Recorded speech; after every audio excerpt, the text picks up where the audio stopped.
খবরে দেখলাম কিছু ডাকসু নেতাকে আজকে গণধোলাই দেয়া হয়েছে। তো জিনিসটা যেই দিক ভালো না, তবে ওদের ভাগ্য ভালো, পরে ছাত্র দলের লোকজন এসে ওদেরকে রক্ষা করেছে। তো ঘটনার সূত্রপাত মনে হচ্ছে যে ছাত্র শিবিরের কারো ফেক আইডি থেকে প্রাইম মিনিস্টার তারেক রহমান এবং জাইমা রহমানকে নিয়ে কিছু কুরুচিপূর্ণ ফেসবুক পোস্ট বা এরকম কিছু দেয়া হয়েছিল। তো পরে আবার অন্য আইডি থেকে সেটা মুছে ফেলা হয়েছে। যাই হোক, এসব নিয়ে ঘটনার সূত্রপাত হয়। তবে একটা জিনিস হচ্ছে যে ডাকসুর নেতারা মনে হচ্ছে এখনও ইউনুস গভর্নমেন্টের আমলে বসবাস করতেছে, বা ইন্টারিম গভর্নমেন্ট। আর Jamaat, Shibir, NCP as a whole, ওরা মনে হচ্ছে যেন ইউনুস গভর্নমেন্টের সময় যেরকম মববাজি করে, গলাবাজি করে বেঁচে গেছে, এখন মনে হচ্ছে ওরা এখনও সেটা করে বেঁচে যাবে। ওরা বুঝতে পারতেছে না যে এখন একটা দলীয় গভর্নমেন্ট এসছে।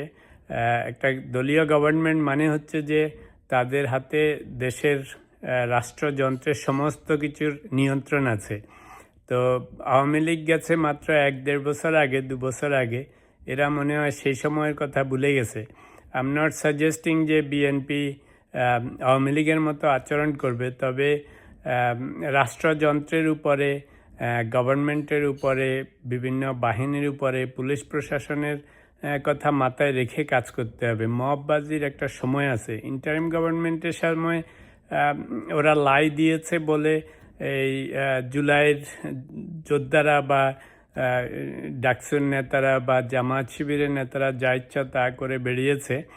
ওনারা লাই দিয়েছেন, যেখানে যত মববাজি হয়েছে কিছু বলে নাই। সেজন্য মনে হয়েছিল যেন এভরিথিং গোজ। আসলে একটা দলীয় সরকার থাকলে, সেটা শুধু বিএনপির জন্য না, যে কোনো দলীয় সরকার থাকলেই সব কিছু করা যায় না। তো এখন এরা এখনও সেই জিনিসটা বুঝতে পারতেছে না। আমাদের ইয়াং শিবির ফ্রেন্ডরা, এনসিপির নেতারা বা জামাতের লোকজনরা এখনও বুঝতে পারতেছে না যে এখন আর সে আগের রাজত্ব নাই। আর ডাকসু নেতাদের আরেকটা প্রবলেম হচ্ছে এরা ভুলে যায় যে ওরা ইউনিভার্সিটির নেতা, ওরা ন্যাশনাল লিডার্স না। কিন্তু ওরা মনে হয় যেন ইউনিভার্সিটি বাদ দিয়ে ওরা ন্যাশনাল পলিটিক্সের দিকে ওদের নজর বেশি। আগেও আমি বলেছি যে প্রত্যেকে যার যার জুরিসডিকশনের মধ্যে থাকতে হয়। তো এই নেতারা সবাইয়ের একটা ভাবখানা এমন, ওনারা ন্যাশনাল পলিটিক্স নিয়ে সবসময় বেশি কথা বলেন। আসলে তো they are not supposed to do that. তাদের উচিত হচ্ছে যে তারা তাদের জুরিসডিকশনে যে সমস্ত কাজকর্ম করার জন্য নির্বাচিত হয়েছে একটা ছাত্র সংগঠন, এটা তো কোনো পলিটিক্যাল পার্টি না। তো ছাত্র শিবির এবং ডাকসুর নেতারা ভাবখানা এমন, এরা যেন ন্যাশনাল পলিটিক্সের একটা অংশ। তো এই জিনিসটা ওদের রিয়েলাইজ করতে হবে। আরেকটা জিনিস হচ্ছে যে এরা ভুলে যায় যে বাংলাদেশে ছাত্রদল বা ছাত্রলীগ এগুলি বড় বড় সংগঠন। তো সেই সময় আওয়ামী লীগের আমলে ছাত্রদল যেমন ইনএফেক্টিভ ছিল, সেই জন্য ওদের এক্সিস্টেন্স দেখা যায়নি। ইউনুস গভর্নমেন্টের সময়ও যেহেতু জামাত শিবিরের বেশি দৌরাত্ম্য ছিল, তো সেই জন্য ছাত্রদল তখনও নিষ্ক্রিয় ছিল এবং ছাত্রলীগও নিষ্ক্রিয় ছিল। তো এখন যে সিচুয়েশন সৃষ্টি হয়েছে, তো সেই সময় শিবিরের, এনসিপির বা তথাকথিত জুলাই যোদ্ধা নামক ব্যক্তিরা সাংঘাতিক রকমের দৌরাত্ম্য করেছে, মববাজি করেছে, যাই করেছে। যেহেতু গভর্নমেন্ট থেকে লাই পেয়েছে, ওই যে সেই সার্জিসের কথা যে পোলাপানের যা ইচ্ছা হয়েছে, তো পোলাপানের যা ইচ্ছা হয়েছে সেই রাজত্ব ছিল ইউনুসের রাজত্ব, ইন্টারিম গভর্নমেন্টের রাজত্ব। সত্যিকার অর্থে কোনো গণতান্ত্রিক সরকার ছিল না, ওটা ছিল আমরা সবাই রাজা, আমাদের এই রাজত্বে, এরকম সরকার। কিন্তু এখন তো আর আমরা সবাই রাজা না। এখন বিএনপি নামক একটা গভর্নমেন্ট আছে, ওদের কন্ট্রোল আছে, ওদের স্টুডেন্ট উইং আছে, ছাত্র দল, সেটা বিগ দল। আবার আমার ধারণা ছাত্রলীগও নামে নাই, কিন্তু এই ছেলেগুলি তো আর সব হারিয়ে যায় নাই। এদের মনে আছে যে ছাত্র শিবিররা ওদের লুঙ্গির তলার থেকে বেরিয়ে এসে ওদেরকে কীরকম হেনস্থা করেছে।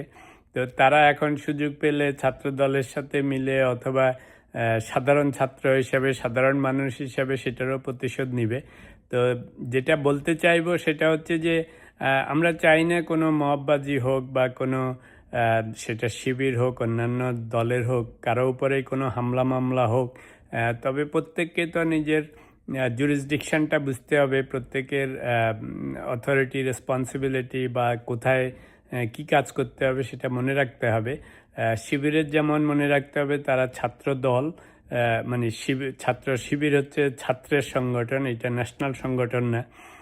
তারপরে ডাকসুকে মনে রাখতে হবে ওরা ইউনিভার্সিটির সংগঠন, ওরা ন্যাশনাল কোনো পলিটিক্যাল পার্টি না। আর জামায়াত এনসিপিকেও মনে রাখতে হবে এটা আর এখন অন্তর্বর্তীকালীন সরকার না, জাতীয় সরকার না, এটা বিএনপির সরকার। আগে যেরকম সব কিছু গেছে এখন সব কিছু যাবে না। এটা শুধু বিএনপি বলে কথা নয়, আওয়ামী লীগের সময় যেমন সব চলে নাই, যদি আজকে জামায়াতের সরকার হতো, এনসিপির সরকার হতো, তাহলেও সব চলতো না। কারণ this is how democracy works. যেই দল গভর্নমেন্টে থাকবে তারা তাদের যে সমস্ত পলিসি, তাদের যে সাপোর্টার, তারা ডেফিনেটলি আপার হ্যান্ড নিয়ে থাকবে, পলিটিক্যাল পার্টিগুলি আপার হ্যান্ড নিয়ে থাকবে। তো এই জিনিসগুলি জামাত, এনসিপি, শিবির, ডাকসু, এদের সবাইকে they have to realise what is their jurisdiction, what they can do and what they can do. এই জিনিসগুলি বুঝতে হবে, না বুঝলে ওদের কপালে অনেক দুঃখ আছে। কারণ এখন আর সেই আমরা সবাই রাজা আমাদেরই রাজত্বে এটা নাই, এখন শুধু বিএনপির রাজত্ব, এটা মেনে নিতে হবে, উপায় নেই যতদিন পর্যন্ত না সেই রাজত্ব চেঞ্জ হয়। তবে বিএনপি যদি ঠিকমতো কাজ না করে সেটার জন্য আন্দোলন করা যাবে বা প্রোটেস্ট করা যাবে, কিন্তু যদি সবসময় লেগে থাকেন, যদি মনে করেন যে সেই আগের মতো সব কিছু করতে পারবেন, তাহলে আপনারা এখন একটা ভুল ধারণা নিয়ে বসে আছেন। সেই ইউনুস গভর্নমেন্টের আমরা সবাই রাজা আমাদের এই রাজত্বে, এটা আর চলবে না।